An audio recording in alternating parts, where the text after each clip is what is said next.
Sayang naman ang buhay kung hindi maganda yung quality. Ang tao, bagamat merong eternal life beyond, isa lang ang buhay dito sa mundo. Kaya kailangan ma-maximize yung kahalagahan, yung ganda, yung sarap ng buhay. Pag-aaral natin ngayon, improve the quality of your life. Marami kasi mga buhay, sayang, kulang, at parang hindi natutupad lahat ang kalooban ng Diyos sa ating buhay. Salamat, Ama, dahil mahal nyo kami. At dahil dyan, gusto nyo kami na magkaroon ng buhay na matiwasay, maayos, maganda, kaiga-igayang buhay. Sa aming pagtitipon ngayon, Panginoon, nawa magpagaling kayo ng mga sakit ng aming isip, ng katawan, ng espiritu.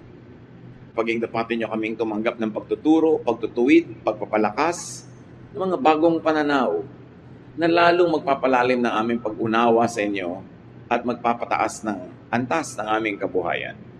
Lord, be our speaker, move among your people, teach us, inspire us, lead us unto a greater life.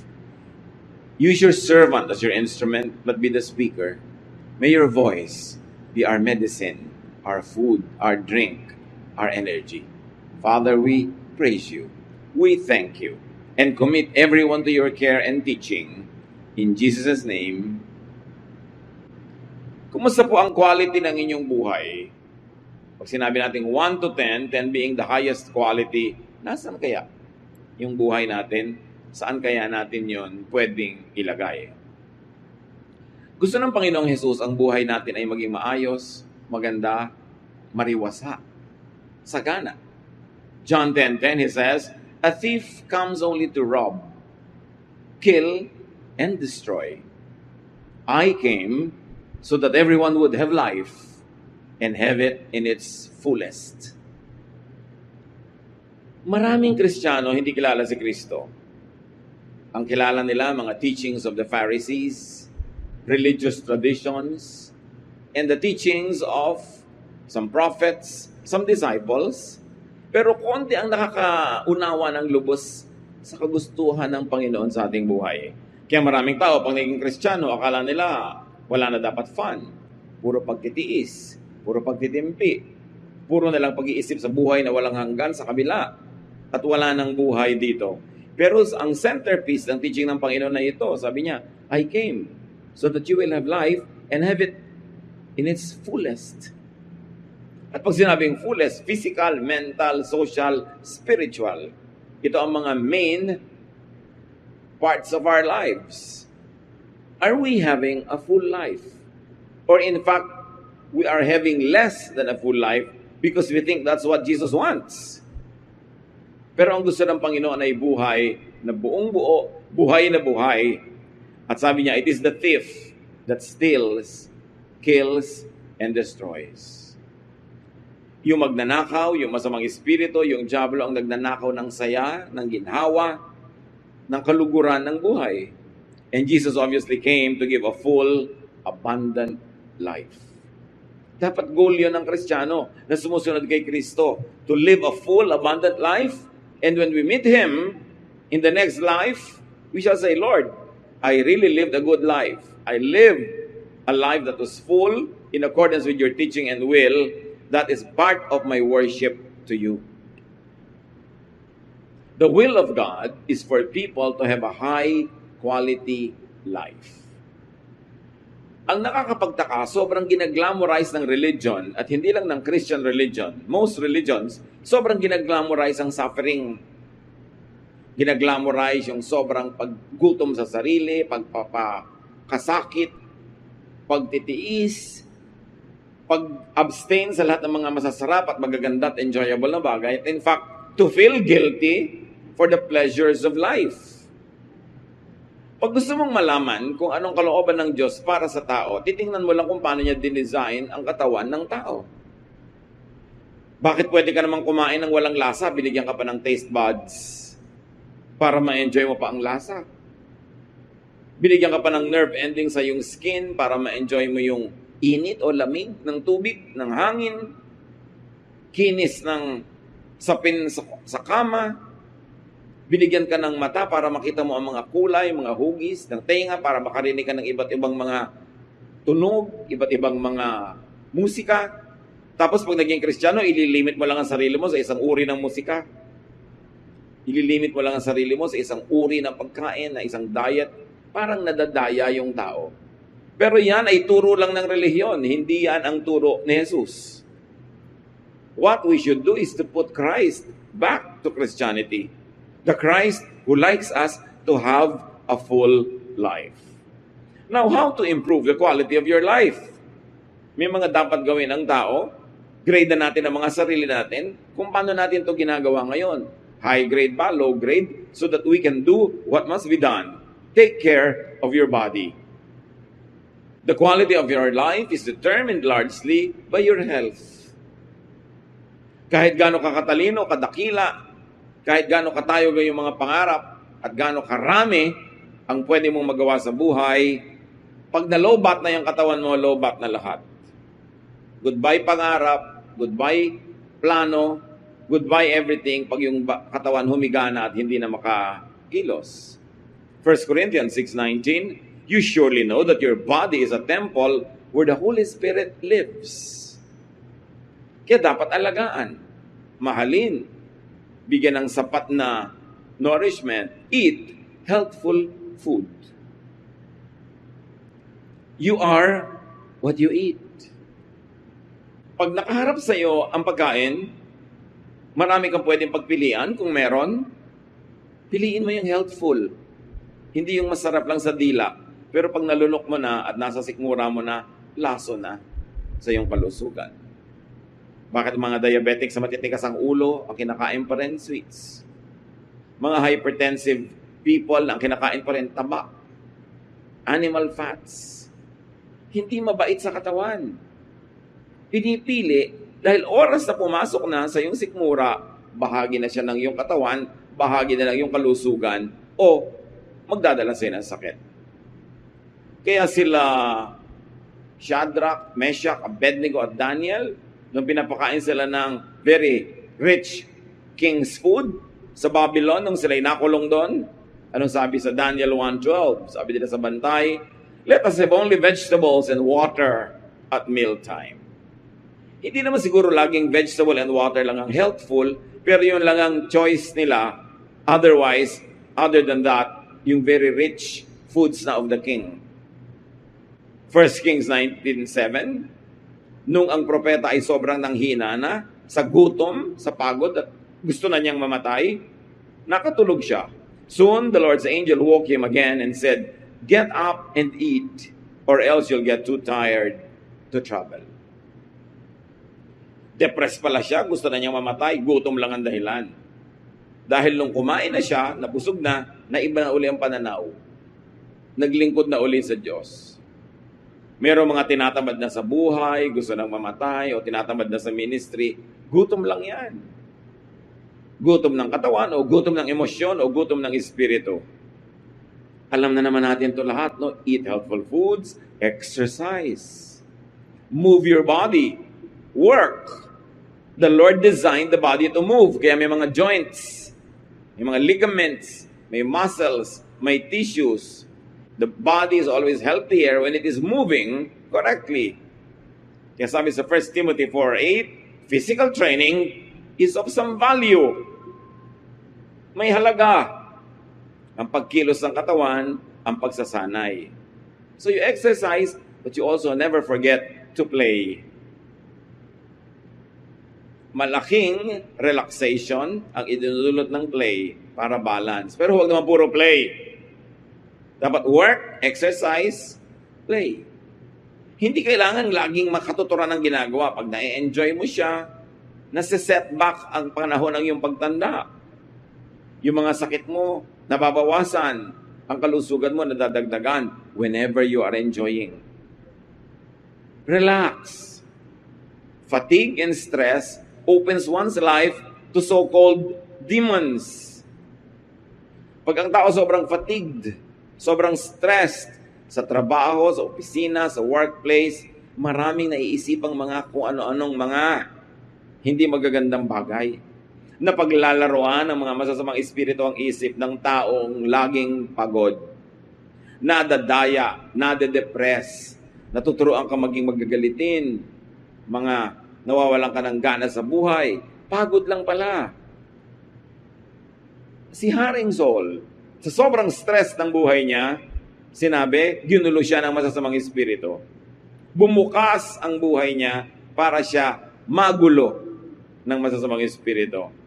1 Samuel 16:23, whenever the evil spirit from God bothered Saul, David would play his harp.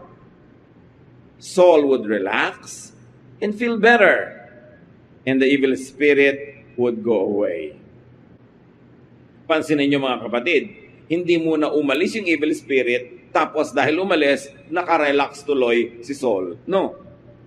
Nandun yung evil spirit, pero nung siya'y nag-relax, nung bumuti ang pakiramdam, hindi natiis ng evil spirit, umalis.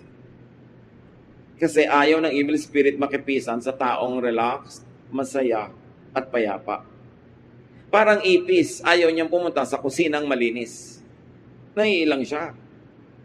So kung ikaw'y tahimik, payapa, relax, ayaw sa'yo ng evil spirit. Kasi mahirap kang dayain, mahirap kang galitin, mahirap kang takutin. Ba't siya magpapagod? E di ang pupuntahan na niya yung madaling inisin, galitin, paggawain ng masama, yung stressed. Kaya pag stressed ka, gutom, pagod, di ba ang daling uminit ng ulo? Ang daling mong humanap ng away. Ang daling mong mapasuong sa maraming mga gulo. Kaya dapat ang tao marunong mag-relax. Remember balance. Yung iba wala nang ginawa kundi mag-relax. Masama rin yun. Improve the quality of your life. Nourish your mind. Payamanin ang isip, patalinuhin, dagdagan ng alam. Luke 2:52, Jesus grew in wisdom. Pati siya nag-grow sa wisdom. Hindi niya nandun agad lahat yung wisdom. Dumating sa tamang panahon. At tayo din dapat we must grow in wisdom. Ang pananaw mo patuloy na nag-i-improve, tumataas, naiiba. What you don't know could subtract from your happiness. What you don't know could in fact hurt you. So dapat alam mo ang dapat malaman. Now how else do you nourish your mind? You detoxify your mind from negative thoughts. Kung may maruming pagkain at panis sa pagkain sa loob ng refrigerator, itinatapon mo yon. Hindi yun dapat nasa loob. Kung may nabubulok na bagay sa kusina mo, itatapon mo yon. Hindi dapat nandun. May maruming bagay sa iyong higaan, aalisin mo yun doon. Ano ang dapat mong gawin sa maruruming isipin na nasa iyong utak? Dapat palayasin. Kuminsan yung utak natin tahanan ng napakaraming impakto. Nginangat-ngat yung utak mo, tinatadyakan, kinukurot, sinasaksak. Ephesians 4:31. Get rid of all bitterness, rage, and anger, brawling and slander, along with every form of malice. Sabi niya, paalisin nyo sa utak nyo yung mga, kung ano-anong mga negative thoughts, galit, puot, yung pait ng buhay na ang tagal lang nangyari, ayaw pang limutin, inaalagaan mo pa yung thought ng pait na yon. Paninirang puri, pakikipag-away, malisya, alisin mo lahat yan. Dahil bago mo yan magamit na manakit ng iba, ikaw ang unang nasasaktan. Kung hindi ka banal para magpatawad, magpatawad ka dahil matalino ka. Dahil alam mo na ikaw ang unang nasisira ng galit. So detoxify your mind from anger, from fear. Maraming takot na sumisira sa ating diskarte. Hindi mo pa naman alam, takot ka na. 1 John 4:18, there is no fear in love, but perfect love drives out fear. Our love of God, love for fellow men, love for life, love for knowledge, love for truth, will drive away many fears. Detoxify your mind from jealousy. Merong reasonable jealousy at merong unreasonable. Dapat ma-differentiate nyo yan, mga kapatid. Yung asawa mo may nakakalong na iba, reasonable naman na maging jealous ka. Pero meron lang siyang katrabaho, meron siyang kasama sa isang project, wala ka namang pruweba na merong nagaganap, nagsiselos ka na, unreasonable na yon. At alam niya ng mga seloso at selosa, nakakasira talaga ng pagkatao ang selos. Nang-aaway ka ng wala sa lugar, sumusugod ka ng mali. Maraming nakakahiyang bagay na ginagawa ang tao nagsiselos. And also especially, rid your mind of envy.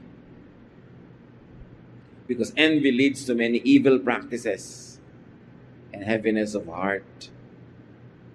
Sabi nga sa Bible, out of envy, many people try to achieve. Not because they want to achieve, but they only want to outdo their neighbor. And where there is envy, there is every kind of evil practice. Pinakamasamang maramdaman, inggit.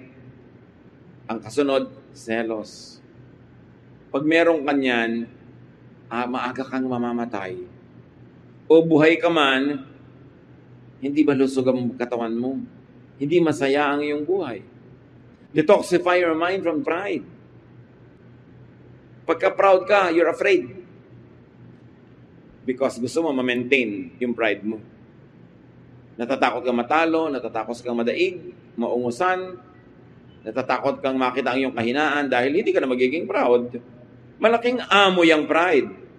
The less pride you have, the more free you are. Kaya ang taong proud, hirap na hirap i-maintain yung kanyang kalagayan para siya manatiling proud. 1 John 2:16, the pride of life comes not from the Father, but from the world. So alamin natin, hindi yan galing sa Panginoon, bakit mo entertainin sa iyong buhay? How else do you nourish your mind? Be optimistic. Be positive.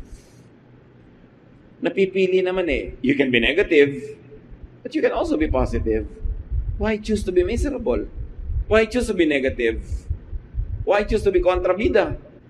Romans 8:28, we know that God is always at work for the good of people, of everyone who loves Him. So meron kang isang pangarap na hindi natuloy. Meron kang gustong nabigo. Meron kang hinahangad na hindi naging sayo. Pag nagtitiwala ka sa Diyos, iko-quote mo ang Romans 8:28. I don't understand it, I don't even agree with it, but because I love God, then what is happening in my life was allowed by God for my own good. And I will hold on to that, and I will believe that, and I will have peace. Yun ang tinatawag na positive thinking, na scripture-based. Kasi sinabi, kung mahal mo ng Diyos, lahat ng papayagan niya maganap sa iyo, yun ang ikakabuti mo. Kahit hindi mo naiintindihan agad. Kahit yung kabaligtaran, ang gusto mo sanang mangyari. Pero dahil mahal mo ang Diyos, hindi niya papayagan na yung hindi best ang mangyari sa iyo. Yung palang gusto mo, hindi yun ang best. Hindi mo lang alam. So we have already said, rest and relax. That's very important. Sinabi natin kanina, main focus ng ministry ni Lord, yung bigyan tayo ng full life. May kakambal yun, itong Matthew 11:28 to 29. If you are tired from carrying heavy burdens, come to me, and I will give you rest. Take the yoke I give you, put it on your shoulders, and learn from me, for I am gentle and humble, and you will find rest. So you see, again, Jesus goes back to a full life, a restful life. Pag i-define natin, ano ba talaga ang ministry ni Jesus? Liban sa iligtas tayo sa kabilang buhay. Iyon ay bigyan tayo ng masagana, tahimik, payapa, at relaxed na buhay dito sa lupa. Yun ang ministry niya. This is the ministry of Jesus. This must be the ministry of Christians. But if you will behave like the Pharisees, how can anyone relax? Pag lagi ka nagja-judge, lagi ka nakabantay sa kasalanan ng iba, usig ka ng usig, bungkal ka ng bungkal ng mga itinatago ng tao, who can relax? They cannot and you cannot. Therefore, hindi work ni Jesus yan.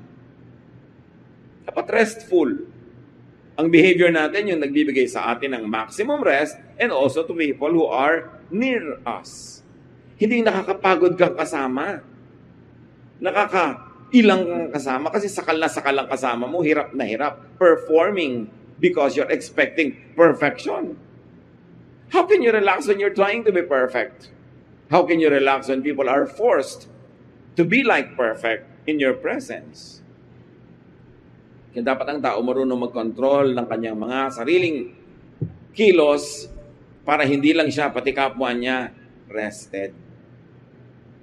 According to scientific findings, your body cells obey your brain. Kaya yung brain mo, pag determined siya na sabihin, nagagaling ako, sumusunod yung cells. At yun ang tinatawag natin in a spiritualized tempo na faith. Faith heals. When you have faith, you believe in it. That's the content of your brain. Your cells will obey. Kaya yung brain mo, pag sabing, I am relaxed, I'm going to relax, sumusunod yung katawan. Subukan mong biglang nervyusin, naninigas ang muscles mo, tumataas ang blood pressure mo, sumusunod din yung cells. Sumusunod at cellular level ang katawan mo sa mga nararamdaman ng iyong emosyon. So kung gusto mo na mabuti ang kalagayan ng katawan mo at cellular level, begin with your thoughts. Because it begins there. You say, don't matter what happens, I will be relaxed. Uuwi ako sa bahay, anong ine-expect kong gulo ng bahay, anong ine-expect ko na hindi nasunod na instruction ko ng kasambahay, anong ine-expect ko na aabutan ko, basta I'm deciding even before I get home, nothing will move me. When you decide that way, magalit ka man ng anumang nakakagulat, konti lang, hindi sobra. That's why you always decide beforehand how you would react to a situation. Ano man ang reaction ko ngayon na submission ng mga grades sa mga bata, hindi gagraduate ang anak ko dahil may bagsak, I will decide on how I will react. So that when that happens, yung katawan mo, susunod na lang. May plano ka dapat. It all begins with the thought. Kaya ang sabi sa Romans, be changed by the renewing of your mind. It begins there. Think beautiful, positive, healing thoughts. Hindi yung pastor, tito, sabi ng mga Facebook pamangkin ko. Lagi po ako nananaginip ng mga kung ano-anong mga nakakatakot. Bakit po kaya? Simple lang yan. Yan ang iniisip mo habang gising ka. Nagre-reply lang pag nakatulog ka. Palitan mong iniisip mo at mapapalitan na napapanaginipan mo. Kinakausap po yata ako ng Diablo. Hindi. Guni-guni mo yung kumakausap sa'yo. Sino ka naman para kausapin ng Diablo? Ang special mo? 7 bilyon ng tao sa planeta, ikaw kakausapin? Guni-guni mo yan. Kasi lumilikha ka sa isip mo ng mga senaryo na kinakausap ka niya. So, pagka tulog ka na, nawala ng control, hindi mo na mabantayan yung takbo ng utak mo dahil tulog ka, itutuloy ng utak yung kanina'y lagi mong iniisip. Kaya mga nanaginip po ako, ng asawa ko nagtataksil sa akin. Yan siguro, iniisip mo lagi. Saan naman kukuha yung utak mo ng mapapanaginipan? Sa utak ng iba? Pwede yon kung lagi mo siyang kausap. Maililipat niya sa'yo. Malaki ang bahagi ng utak.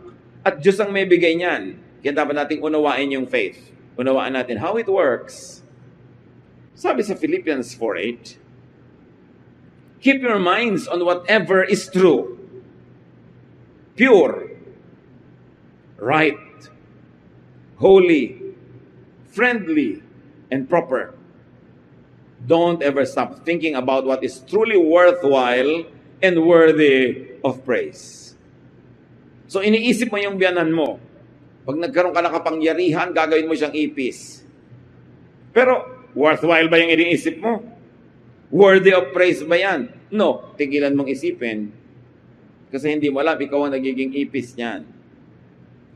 Yung wish mo sa iba na negative, sa'yo pupunta yun. Yung talbog sa akin, dikit sa'yo, may truth yun. Marami kong minsan mga kapestihan ang nangyayari sa buhay mo kasi yun ang wish mo for others. Kasi yung wish mo, matutupad yun. Kasi iniisip ng utak mo. May isang hiwaga na hanggang ngayon hindi pa maarok ng mga scientists. Bakit nga ba natutupad ang iniisip ng tao? At kahit sa mga ancient myths, ancient legends, may mga ganyan. Yung may lalabas na genie sa bote, sabi ng genie, your wish is my desire, is my command. So magwi-wish ka, matutupad. Merong if you wish upon a star, nagwi-wish ka sa star. Nagwi-wish ka sa bulalakaw. Diba? Nagwi-wish ka kung saan-saan, sa wishing well. Bakit umuso yung mga yan? Sa palagay nyo, walang basihan? Kasi nahalata ng mga tao over time, nakolekta ang knowledge ng mga tao from generation to generation, na pag-wish ka nga ng wish, natutupad. Because there is power in prayer. And a wish is really a prayer. Kaya bantayan nyo rin kung ano wini-wish nyo, kung ano pinagpe-pray nyo, dahil baka matupad. Paano kung hindi ka pala handa sa magiging bunga ng pagkakatupad nun? Kaya sabi ng Philippians 4:8, kung ano lang ang totoo, kung ano lang ang dalisay at puro, kung ano lang ang tama, banal, mabait, karapat-dapat, yun lang ang isipin mo.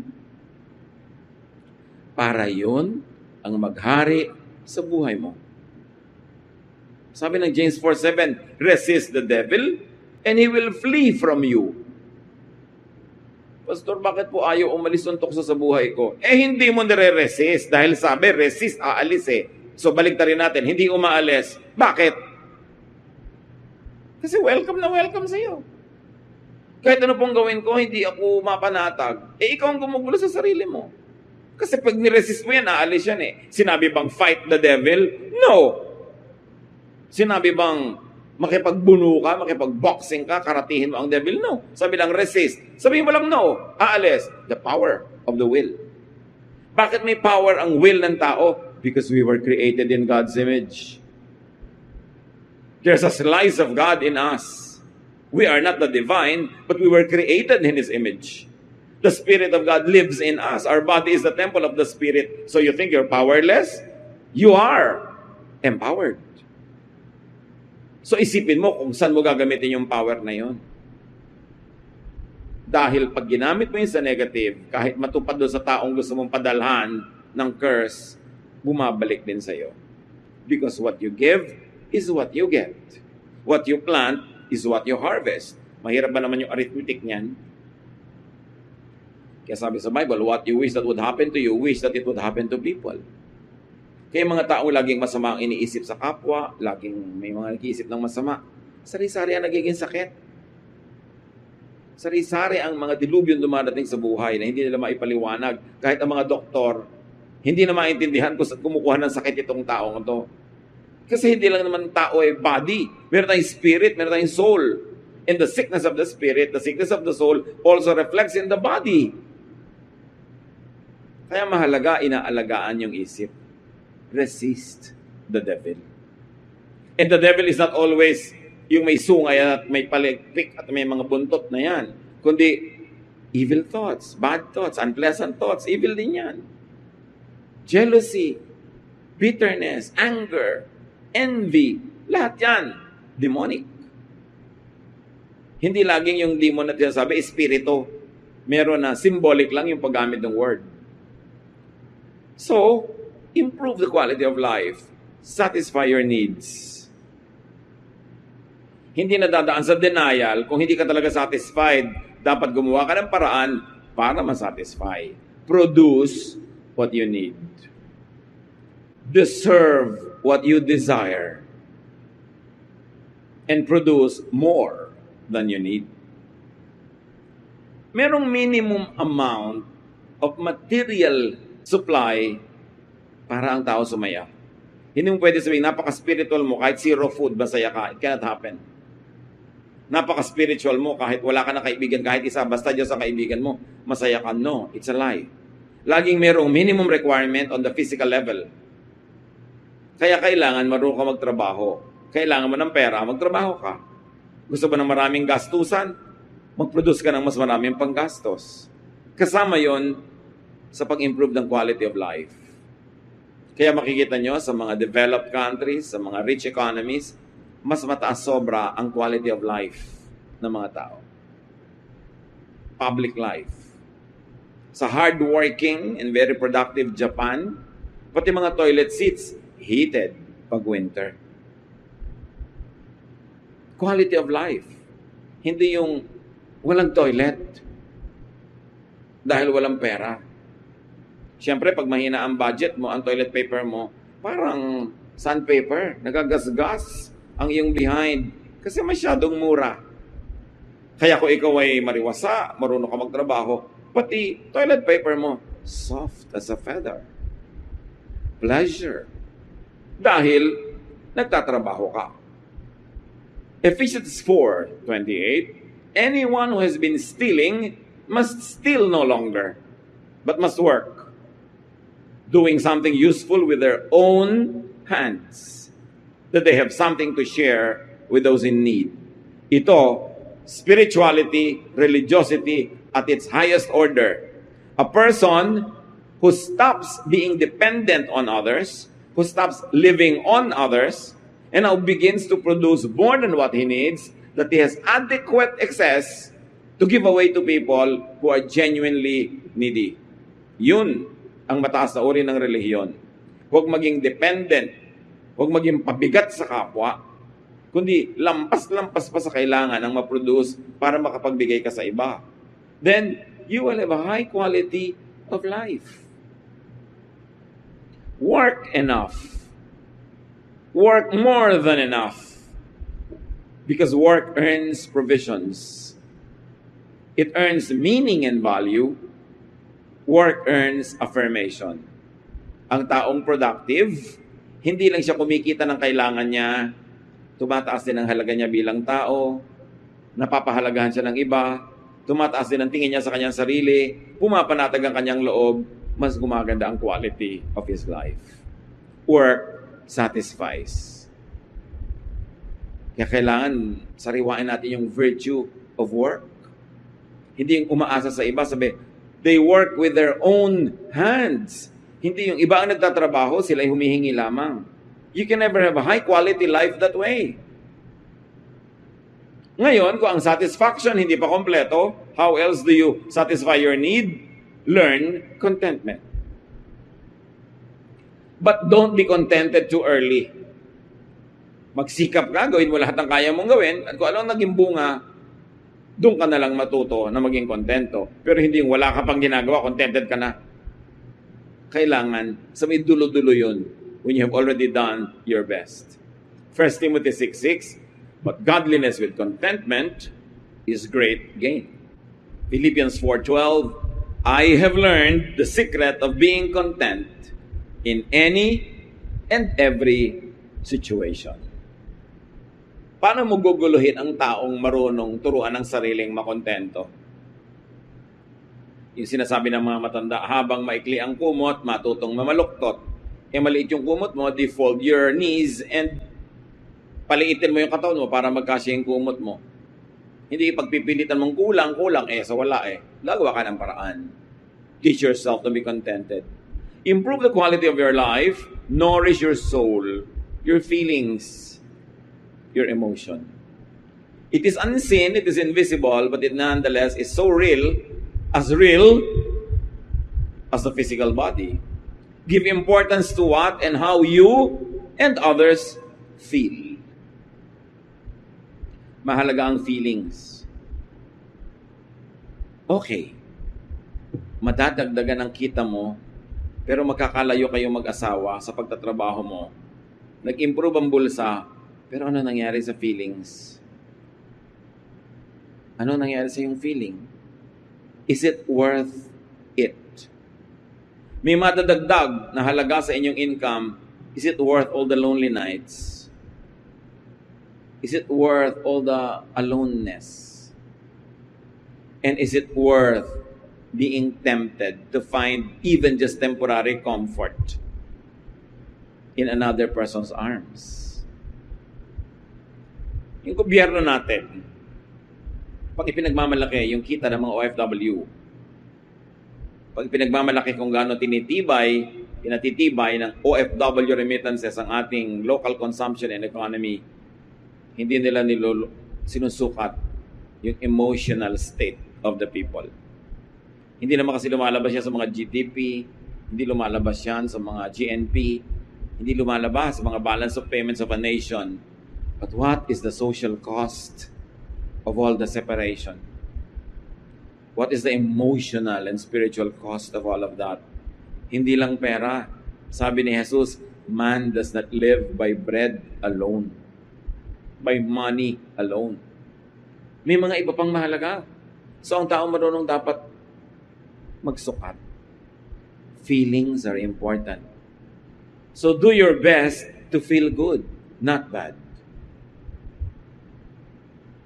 Makikipag-away ka sa boyfriend mo, hindi ka rin naman makatulog, balisang-balisa ka. Siya rin balisang-balisa. Is it worth it? Both of you don't feel good. So why don't you forget your foolish pride? Text ka, bati na tayo. Sabi niya, oh sige, love you. Biglang sumaya na uli kayo. Kung minsan isang text lang, sasaya ka na. Bakit mo pinapahirapan ang sarili mo? Dahil sa pride, gusto mo mauna siya, ayaw mo magmukhang ikaw yung natalo.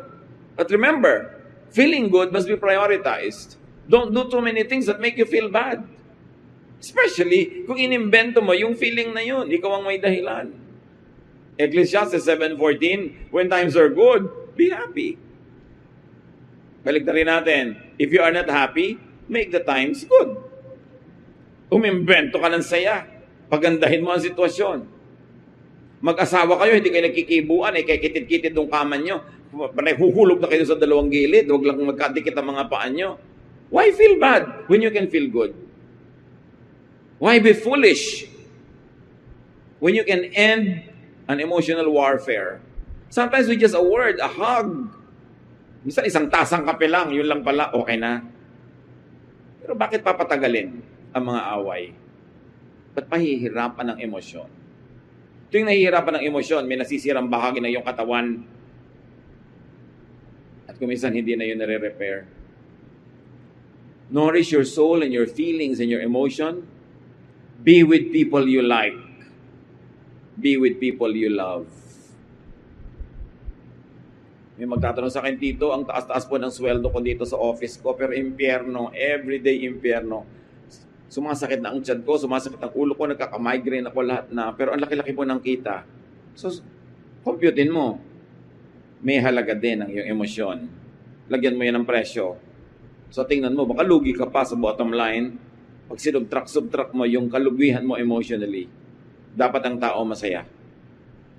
At hanggat kaya mo, sumama ka, kasamahin mo sa'yo yung taong gusto mo. Kaya mahalaga ang tao economically independent. Na meron kang pera, meron kang kapangyarihan, napipili mo ang kasama mo. Nai-improve ang quality of life pag productive ka. Kasi hanggang doon, napipili mo yung teammate, napipili mo yung ayaw mo dyan, yung gusto mo. Ecclesiastes 9:9, enjoy life with your wife or whoever. Maybe your friend, maybe your mother, whom you love all the days of this meaningless life that God has given you under the sun, all your meaningless days. For this is your lot in life and in your toilsome labor under the sun. Sabi, ang tanging share mo sa buhay na ito na napakaraming hirap, maraming balakid, maraming problema, is to enjoy life with someone you love. Tapos yung someone you love pa, yung pinaka-love mo, 30 years na kayo hindi magkasama dahil sa paghihiwalay para kumita ng pera. Naghihiwa-hiwalay ang mga pamilya. Is it worth it? Ano ba yung pangarap mo? Hindi na ba pwedeng matupad dyan na magkasama kayo? Kailangan ba talaga maghiwalay pa? Yung pangungulila, yung lungkot, yung pag-aalala, is it worth all the benefits of whatever people would like to get far away from the people they love? Be with people you love. Be with people you agree with. Be with people who agree with you. Piliin nyo yun. Meron po kaming kabarkada, laging nakakontra. Ano pong gagawin ko? Tanggalin mo sa listahan ng barkada nyo. Hayaan mo markada siya sa kamukha niya yung ugali na hindi niya kukontrahin. Kaya kanya kinukontra, magkaiba kayo na ugali. Ba't magpipilit kayo magsama? Sabi sa Amos 3:3, do two walk together unless they have agreed to do so? The answer is no. Two people don't walk together when they don't agree with each other. It's as simple as that. Kaya, Tito, ano pong dapat kong hanapin na quality bago ko pakasalan yung boyfriend ko? Lagi siya dapat agree sa'yo, pamangkin. Pag lagi kanya kinokontra, huwag mo siya pakasalan. All your life, kontrahan. Diba? Love na love ko po. Di ikaw mag-agree sa kanya. Kaya mo. Opo, kasi ang ganda ng muscle niya. O pues, mag-agree ka lagi. Maganda naman pala yung bicep. Pero huwag kang pakasal, tapos kukontra ka ng kukontra. Impernong buhay yun. Paano po kung asawa ko na hindi ko na mapalitan? Pues, ang palitan mo na lang yung ugali mo. Mag-agree ka na lang para tahimik. Pero hindi pwede, tandaan nyo to, hindi pwede na ipagpipilit nyo magsama tapos magkukontrahan kayo everyday. Impyerno yon. Hintayin nyo na lang mamatay kayo bago kayo pumunta sa impyerno. Hindi yung buhay pa kayo, nadula kayo. Ba't ka i-invento ng gulo sa buhay mo? May kaibigan ka, laging kumukontra, edi magpalit ka ng kaibigan, pero hindi kasi yung relationship namin, very mutually rewarding. Pues, matuto kayo mag-agree with each other. But remember, hindi pwede na nandyan, pero kontrahan kayo ng kontrahan. Sisirain nyo ang isa't isa. Laugh a lot. It's free medicine. At napatunayan na ng maraming researches, marami talaga napapagaling ng mga sakit ang katatawa. Huwag lang sobra. Dahil baka sa ibang ospital ka madala, sa Mandaluyong. Diba?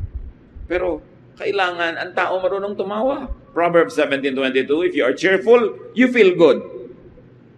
So it's good to be cheerful. What if you don't? What if you're not cheerful, you don't feel good? Then be cheerful. Remember this, you cannot always be happy, but you can always be cheerful. Hindi naman lahat ng nangyayari sa buhay nakakatuwa, di ba?